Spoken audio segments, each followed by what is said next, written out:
So we would be just seeing that how we have losing the human touch and other things. That's one thing. Uh, right now, everybody is fighting with COVID and other things.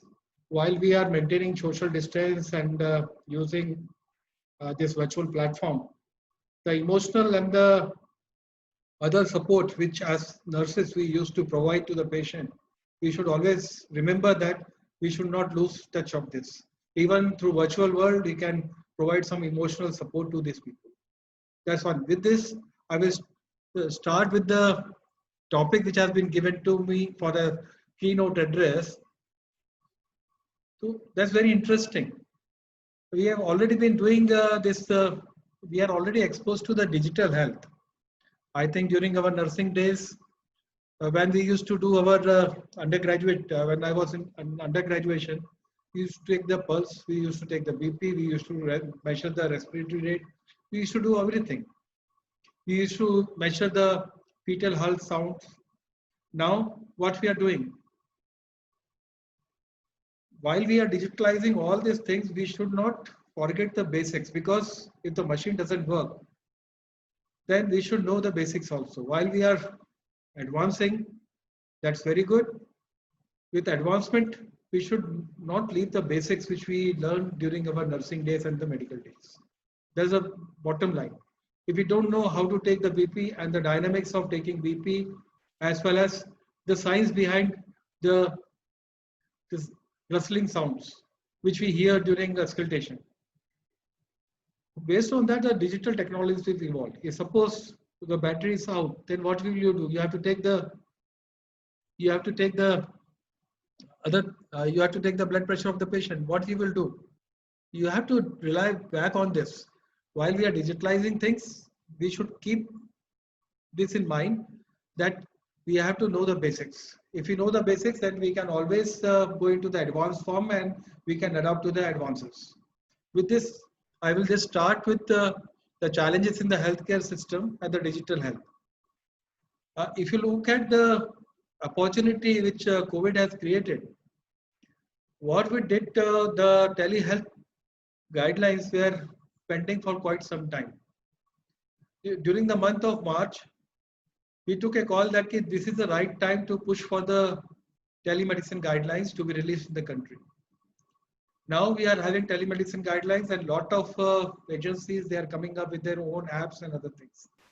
So you look at the things, how with just an enabling environment, how the things will things takes a things takes a speed. Okay, so there are many challenges in the healthcare, but I will be just focusing per se on the digital health and vis-a-vis digital health related to the nursing system. So I would be just covering the current health scenario, the major healthcare challenges, and the digital innovations which we have been using. The current health scenario presents a spectrum of contrasting landscapes. You might appreciate that on one hand, on the spectrum, we have the state-of-the-art health facilities delivering high-end care to the well-heeled, mostly urban Indians. You can appreciate that. But if you look at the state-of-the-art healthcare, how much it is accessible to the people. And on the other hand, there is a lot of people who are struggling to receive even the basic health care. And they are awaiting a more inclusive universal healthcare system. And PMJ and the Ayushman Bharat Yojana is a step in this direction. We are trying to see that how the population which is struggling to receive even the basic healthcare and the other secondary healthcare, they have been covered through these schemes. During the just a moment. And this COVID pandemic, you see that the system which we have built over the last many decades, at least in some part of the country, it has shown its resilience and it has responded to the pandemic. And we are very fortunate that we could delay the pandemic response due to lockdown and other measures. As a result, we got matured and we have the best outcomes in the world. That means the mortality and the recovery is quite satisfactory as compared to the other country. The The Western world, they were unfortunate because they could not get time. And we could get time, and we have matured, and our health system has more or less, though it is overwhelmed, but we have been able to respond, and we have shown the resilience of the health system to meet this healthcare challenge. The major healthcare challenges faced in our country is, one is awareness. Even on the digital front, how many of us are digitally aware? We never thought that I think many of us might not have seen a pager.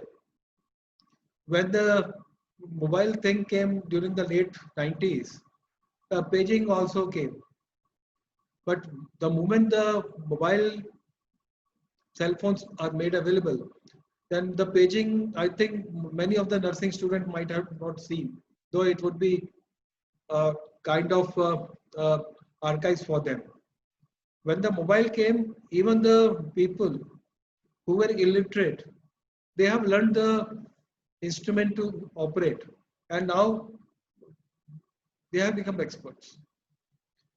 The other thing is that how to create this kind of awareness. If you look at the Uber, Ola and the Uber and the other radio taxis, they are operating on a navigation system. Nobody realized that the navigation system which the Google has one digitalized, how effectively they are using it. Even when we are traveling, we are using that navigation system. And one of the recent example is the pulse oximeter for the COVID. I'm just citing that example because counting the respiratory rate as a nursing professionals, what we do, we count the respiratory rate, we take the temperature, we take the pulse rate, we maintain a TPR chart. Now, since we are having a pulse oximeter, what we can do for the COVID patient? One of the important catastrophe due to COVID illness is the hypoxia. And you are not aware about the hypoxia because the underlying pathophysiology of hypoxia is very, very different. The person is hypoxic, but he doesn't feel the symptoms of hypoxia. So pulse oximeter, we are using it. And as a result, we are able to find out whether the saturation of oxygen in his blood is adequate or not, and whether the person requires immediate supportive oxygen therapy or not. And this all become possible because of the sensors technology which has been evolved over the years.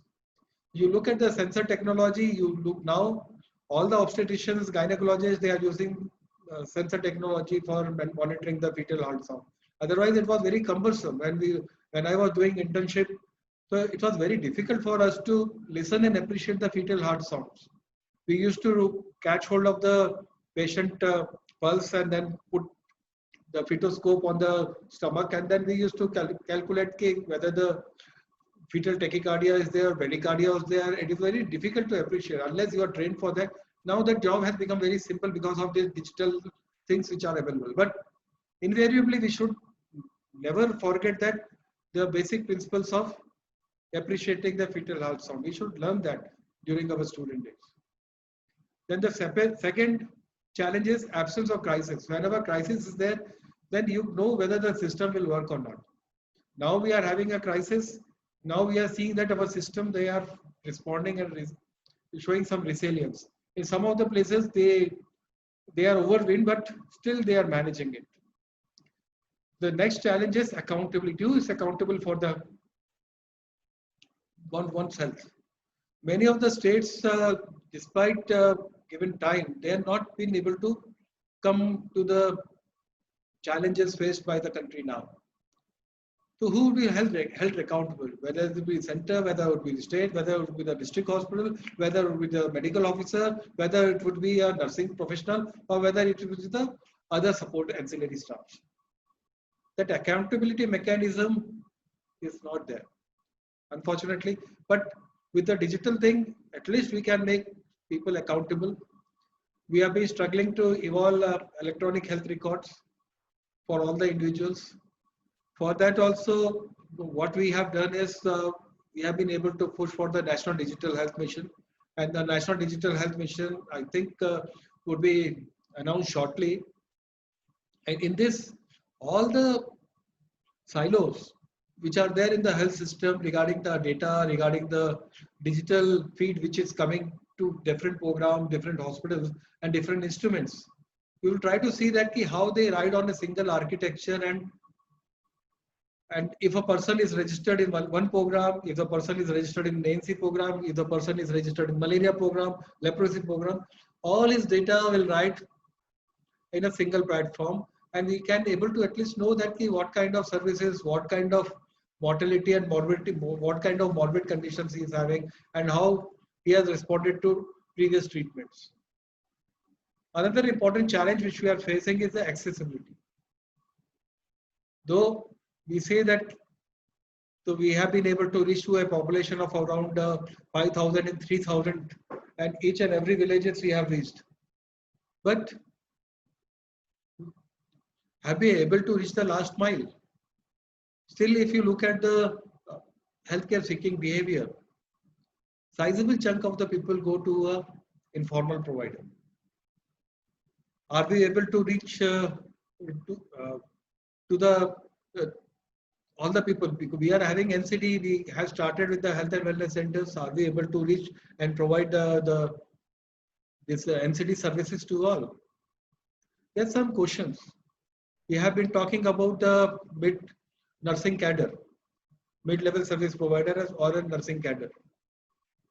Whether if the doctors are not available, can we think of a nursing cadre who are accessible to the people, who can act as a bridge between the system and the higher level of care? Are we able to provide this kind of accessibility to the people? These are the questions which we are grappling. Then the next question comes to are we providing services which are affordable to all? For a middle class like me, I feel it's very difficult and challenging if somebody gets sick and if somebody has a morbid condition. The treatment, because if you look at the state-of-art facilities, everybody want to have state-of-art facilities. The recent example you can see in Delhi, what has happened. In Delhi, they are having around 20,000 beds, COVID beds, mostly in the government sector. But everybody want to have state-of-art facilities, and they are thronging for the private sector. So, in the private sector, is the care affordable for majority of the people? We have to find answers to this. One of the things is the Indian population aware about the important issues regarding their own health? No. Why is the level of awareness low in certain segments of the population? We don't know. The answer lies low education. It could be low education status. It could be functional literacy. It could be access to the education. Low priority of health among the population. Many other things. We have to find answers to this. Why the awareness regarding certain issues pertaining to, even if you take the COVID, there have been very contradicting behavior patterns in many parts of the country. Some of the state governments, they feel that the virus is there, it will spread, we need not to do anything. Now they are grappling with a surge in the cases. So why this kind of important issues, why they are not regarding these important issues, we don't know. But it is encouraging that the efforts to enhance the levels have generally shown promising results. For instance, the study in Jharkhand and Bihar demonstrated improved level of awareness and perceptions about abortions following a behavioral change intervention. So what is the solution for this? One is we should try to raise awareness in those whom we teach work, and must encourage the younger generation to believe in the power of education for behavior change. It's not that I'm having a technology, a behavior change can happen. No. How many of us know the correct use of mobile? Are we aware of using the mobile itself? No. How many functions of the mobile you are using? Because we are not aware to use that kind of things. That's why it becomes very difficult unless somebody make us aware how to use it. When the WhatsApp thing started, how many of us were able to use it? How many of us have been able to do a WhatsApp call? That's the second level. How many of us are aware about using a WhatsApp call for group chat. Okay, these are the things. This is the power of education. This is the power of making people aware. How many of us are aware about the use of pulse oximeter in COVID-19 infection? That is very interesting. Because if you are aware about the use of pulse oximeter, you will only measure the SpO2 levels. If you are not aware about the proper use of using pulse oximeter, how to use it, which finger to be used, and what are the inferences, then you will always land up and or you can make the person panicky about the SpO2 saturation level coming down. Okay. Apart from that, another example is if you make the people aware that the virus spreads to uh, this aerosol as well as this surface touching. So what is the measure? Non-pharmaceutical intervention. What we are doing? We are saying that you always use mask when you are interacting, when you are talking, when you are in a group. So that's a simple solution. If you are aware about the problem, then we can find solution to the problem. Then the second is accessibility. We have to look beyond urban population so that the urban underprivileged who are neither served by the rural services, neither served by the urban this. What is the level of the access of the population to the quality of care? It's very extremely relevant one. We don't know what quality of services we are providing. As thinkers in the disciplines of community medicine, we must encourage discussions on how to improve access to healthcare quality services. It's a quality of care. It's not that I have done this, I have done this. No, it's a quality of care. The quality of care is reflected in the outcomes. And the outcomes, we have to be very clear. If the person is there, what should be the outcome? Just simple example with nursing, the outcome of any pregnancy is a healthy mother and a healthy baby at the end of 9 months. That's the whole objective. And we are having 9 months to ensure this journey of that lady to become a mother and a proud mother of a healthy baby. But how many of us, they think like that? We only see that ANC checkup, just blood pressure with a digital BP meter. Then now you are having digital hemoglobinometer. Now you are having digital sugar meter. But the whole objective is at the end of the pregnancy, we should be having a healthy mother and a healthy baby. That's the outcome which we have to face. And how it can be achieved? It can be achieved only when we ensure quality of care and quality of services with the help of no doubt the digital and other things. They are aiding us, but we should know how to use the digital things so that we can at least improve the quality of services and the services which we are providing to the people. For this, what we can do, we can analyze the barriers to access in financial, geographic, social system related domains, as well as do our best to get our young minds thinking about the problem of access to quality and safe healthcare. Quality doesn't mean that it has to be expensive. Quality means I have to, this is my objective. I'm just citing an example because you all are used to examining a pregnant woman and doing the midwifery work and delivering a healthy baby. The outcome of any pregnancy, underlying thing is not expensive delivery time, expensive thing. Outcome is healthy mother and a healthy baby in a safe environment. To ensure that now we are having your digital fetoscope. Now we are having everything is digital now. Digital pulse oximeter also you are using. Everything is using. Even the fetal heart sounds you can listen after putting a probe on the abdomen. That is also accessible. Whether the heart rate is going up or down, that kind of thing is there. And how it has happened because we have understood the potential barriers for that kind of access. Because hearing a sound, fetal sound is very difficult. But what we did, we had tried to innovate and we had tried to find a solution. And the solution is that now you are hearing the sounds as well as you can monitor the rate of the fetal heart sounds and everything you can, and so that you can at least ensure that the pregnancy outcomes are been as per your wishes and desire. This is another problem. One of the important components of this skilled human resources, which include medical staff, nurses, doctors, technical staff. Do we have adequate number of personnel? That's the question which needs to ask. Are they appropriately trained? We need to ask. Are they skilled? Are they equipped to perform? Or are they equitably deployed, or is their moral in delivering the service reasonably high?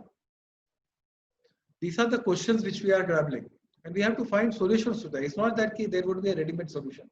As we evolve, as we mature, as the things evolve, and as the thing progresses, we will find answers to this, and the system will get seasoned to handle all these things. But invariably, what we should say, do we have the moral in delivering the services which are reasonably high? If you look at the technical staff and the way the COVID dead bodies are handled, it is the moral of the things which we are handling. Are we so panicky? Are we not aware that how to handle I have not seen this kind of panicky and this kind of attitude even during my work with the HIV patients. It's very sad to see that we as professionals are also reacting in that way, that are we delivering the services which are reasonably of high quality and high morale? Then the affordability. How costly is the healthcare in the country, and more importantly, how many can afford the healthcare? I have already mentioned earlier that it's a common knowledge that private sector is dominant player in this. It's not that the private sector, when they started, they have to generate revenue for themselves, they have to generate revenue for the growth of the hospital, they have to generate revenue for the staff, they have to generate revenue for the other mundane expenses. After factoring all these things, and the patient want the best of the quality, but they say that it is pinching on them. If in the government sector, it's all subsidy based. So we should not be saying that they are overcharging and this.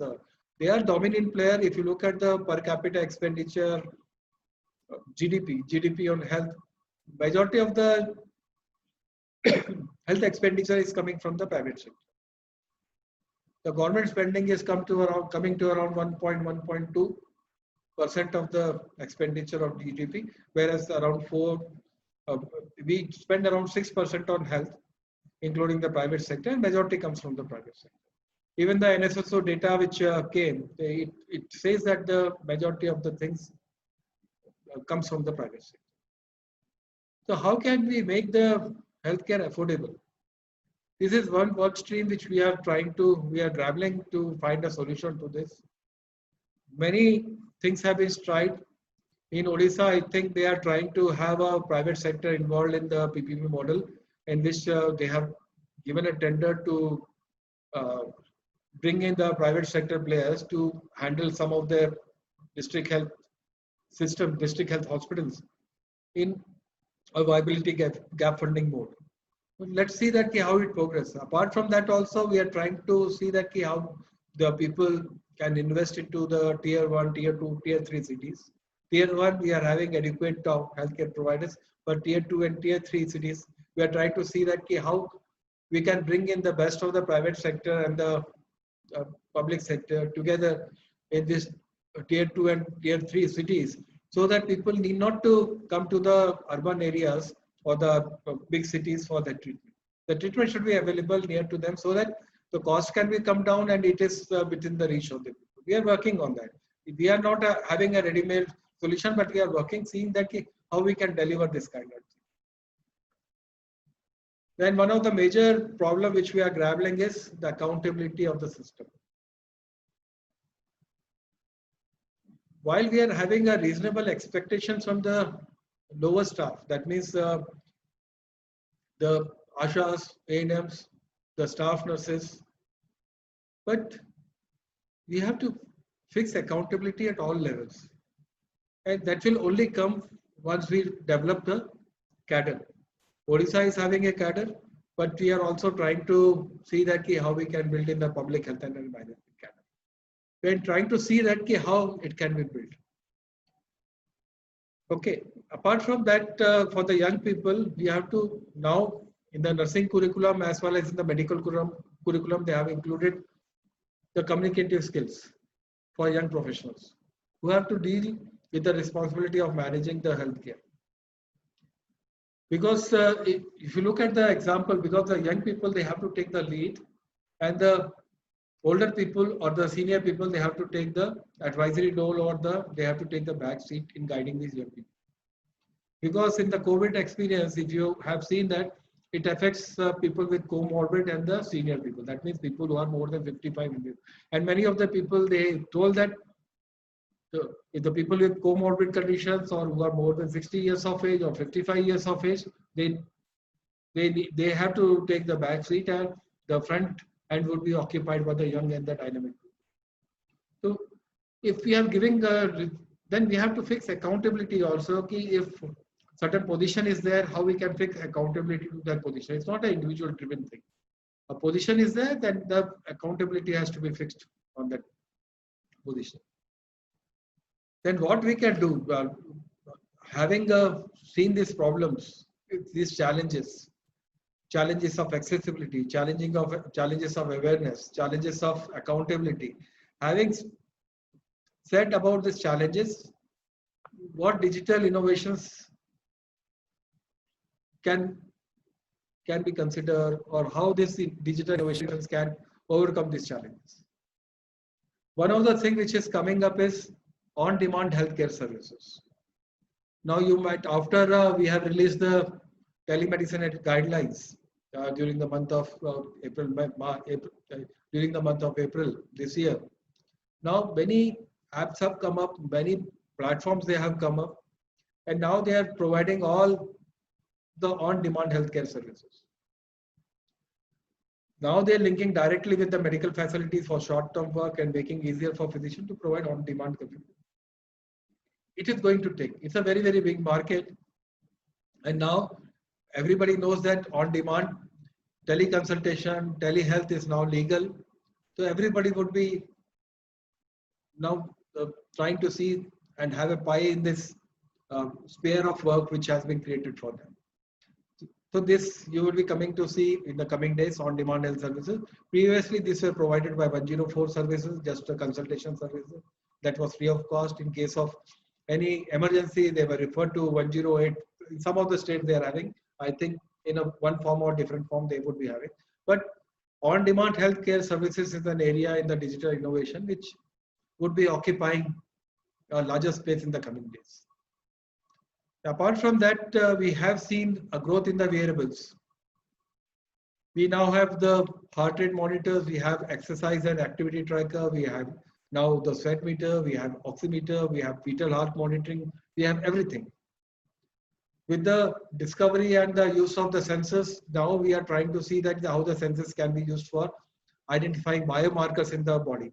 If the biomarkers levels are high, they are trying to see, because it works on the principle of infrared, that as the oximeter work. So they are trying to see that whether they can use the sensors and the biosensors for measuring that kind of thing. That is work in progress. Apart from that, experimentations have happened with the palm top. We have started. Now they can use a smart mobile phone for using digital entries, as well as doing a video consultation of the patient, sending the test result and the diagnosis, and the video can come back and say and explain the patient through this. That kind of models and other things are also evolving. The nurse practitioner or the nurse which is there in the health and wellness center, if a telemedicine thing starts, after doing the NCD screenings and after identifying the patient as hypertensive, she can do the ECG. The ECG is sent to a consulting cardiologist or somebody else sitting at a remote, and immediately the results are transferred back to her on her mobile or on the computer, and on a real-time basis that information will flow back to the patient, and the patient is provided a prescription there. So this thing is also coming up, and many of the hospital chains, they are doing it for follow up of the patient as well as diagnosing new thing. And in the other parts of the globe, this thing is now quite has come up. Apart from that, now they are having a digital dispensary also. The moment a prescription is there, the patient will get the medicine prescribed to him as per the prescription given to him. Apart from that, now we would be looking at, in the coming 1 or 2 years, we will be looking at 5G technology in healthcare. 5G will be having a very high speed and reliable connection, in which a doctor doctor working elsewhere can do a robotic surgery. At least from the remote, he can do a robotic surgery. Apart from that, we can have augmented glasses which can allow first responder to connect with the faraway specialist. That 5G enabled field would be a revolution. We have to wait and see how it evolves in the country. Thank you very much. So, any questions? I'm welcome to take. Thank you very much.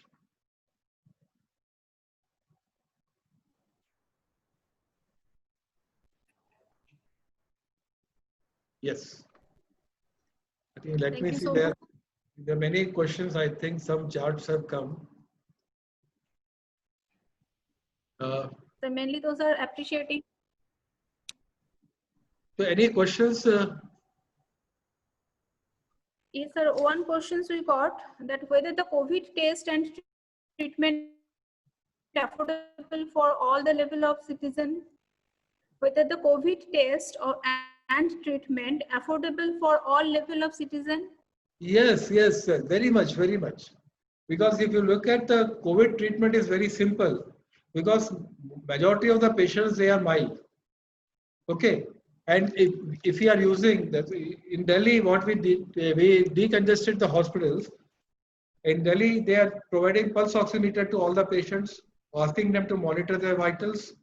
And every morning, evening, and any other time, a doctor calls a patient and talks to him about his progress in the welfare. So as a result, what happens is that we are able to track many people. Around 11,000 people, they are taking treatment at home. So it is quite affordable.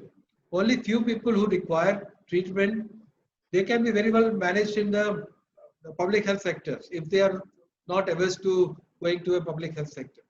If they want to go to the private health sector, if the government has taken over the private health sector, a hospital, then more or less at government rates, they have to provide services.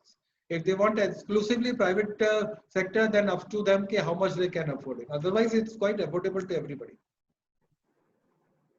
And the treatment is and we have been very fortunate that the cases started a surge very late in the country. And as a result, we got matured. With maturity, we had a good treatment protocols. We have standardized the protocols. If you look at the southern part of the country, though the number of cases are rising, except Karnataka, in Tamil Nadu, they are having many cases every day. They are doing testing, they are having testing, but they are having a set protocol at place. Kerala, they are having a set protocol. If the patient comes, what needs to be done? And this protocol is followed by private and government. No scope for experimentation. In case of any further advice is required, there's a clinical care group which is there at AIIMS, sitting at AIIMS 24/7. The treating doctor and the hospital, they will connect with them that if any complications are there, they will take advice, whether plasma is to be given, remdesivir is to be given, or tocilizumab is to be given. That kind of advice is to be given. You might be hearing because in Mumbai and Delhi. Please. Yes. Yes, please. Someone has asked about the cost of the treatment of COVID-19. It's more or less cost of the treatment is free of cost to everybody in the government sector. Apart from that, in some of the states, they have taken over the private sector beds. That also treatment is free. But if you don't want to avail that facility, because The procedures and protocols vary from state to state. If you don't want to avail that facility, if you want to use the private facilities, because everybody want to go to a private facility. If you want to go to a private facility, the cost is there. If if they are recognized for COVID treatment, but the government has not taken any beds there, not reserved any beds there, and if you are taking treatment on a non-reserved bed, then whatever the cost government has fixed, you have to bear the cost for that. Okay, and most of the people, even the IRDA and the insurance companies, they have given a special package for COVID patients. And if you want, they have given certain norms that if you are not eligible for a single room, if you take a room, the room cost in a private sector in Delhi and Mumbai costs around 20,000 or 30,000 rupees per day. Okay. If you take a treatment even in the private sector, in the government approved rates, then you have to see that how much flexibility has been given to them. It's not that flexible. If our rates are fixed, they are fixed. They have to treat the patient as per the rates only. If you want a further add-on privileges in the private sector, then it's a very, very different thing. Okay, so rates are fixed. It's quite affordable, but the main problem is you have to be aware that whether the government has provided, what rates have been fixed, what is the government protocol, and how many of the private sector hospitals have been taken over by the government. Because when the Epidemic Act is promulgated, the vast powers are with the district magistrate. We should understand that. If you are aware about that, if any person is overcharging or they are not following the guidelines of the government, then they are liable to face the consequences of that. It's not that, it's quite affordable treatment. And because if it is not affordable, then you would be flooded with all the information that so many changes. Initially, they were overcharging. Now, more or less, if the government has taken over the COVID hospital, they have to follow the government rates. Invariably like that. If you want more privileges, add-on privileges of that, then it is between you and the hospital. Yes, sir. Okay. Thank you so much, sir, for such an informative presentation and making us oriented regarding not only the current situation of India, as well the digital solutions of those. And it's really true that everyone has to be aware that what all of the digital transformation is coming, because we don't know, if we don't know about the uses of those things, then we cannot handle those things. So for that, a proper mass media educations or sometimes individual training programs is required. Thank you so much, sir, for being with us in spite of your busy schedule. Thank you so much, sir. Okay, thank you very much. All the best for the conference in the coming days. Okay, thank you very much.